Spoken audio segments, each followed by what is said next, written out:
let's just talk about then where we are with the Davis-Abbott race. I mean, did anything material happen that's going to affect that race? Did we learn anything in the primary that's going to affect our read of that race?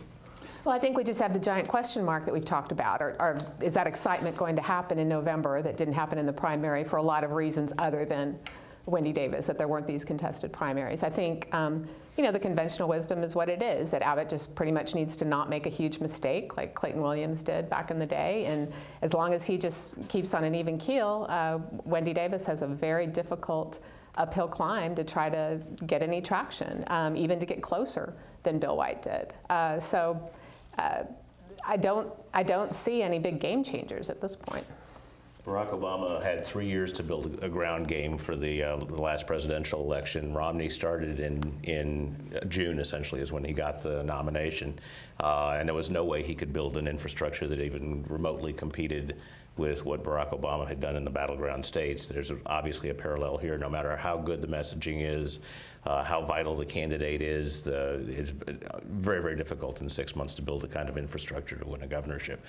But then you have somebody like Bill Clements who came out of nowhere and upset the apple cart in a state that was pretty much a one-party Democratic state. I agree with you there. I do think the primaries help Wendy Davis and Democrats, though, make their case. It helps them with the contrast. I think they're getting the folks they want to run against. These are the people they want. So the matchup is the matchup they want. But is it a game changer? No, because campaigns are about organization, about, you know, moving voters. And I don't know that the Democratic Party here has the infrastructure yet to be able to do that. And I don't think Davis can do it on the fly. So even if they were evenly matched this year, even if the Democrats and the Republicans were evenly matched, I think the midterm on a second-term president who's this unpopular is an incredible headwind for the Democrats. Even if everything went just the way they wanted, the Obama thing right now, I mean, it may change by the time we get to a general election, but right now that's an incredible problem. It's one of the advantages that Bill Clements had in 1978 was that Jimmy Carter was remarkably unpopular in Texas. Democrats had everything except for the headwind. The good news for Davis, though, is that Abbott will not run a perfect campaign. Patrick will not run a perfect campaign. Mm-hmm. There are chances here for major screw-ups. He's got to run a terrible campaign. Well, you're right, but I mean you're right. You're absolutely right. You're sitting at your keyboard. It's November 9th, and you're writing the What Happened Yesterday story, and it starts with Wendy Davis won this race. The next thing you say is going to be something remarkable went horribly wrong in the Greg Abbott. And that's not out of the realm of possibility. Look, I mean, look. Can Abbott put it in cruise control? Yes. Yeah.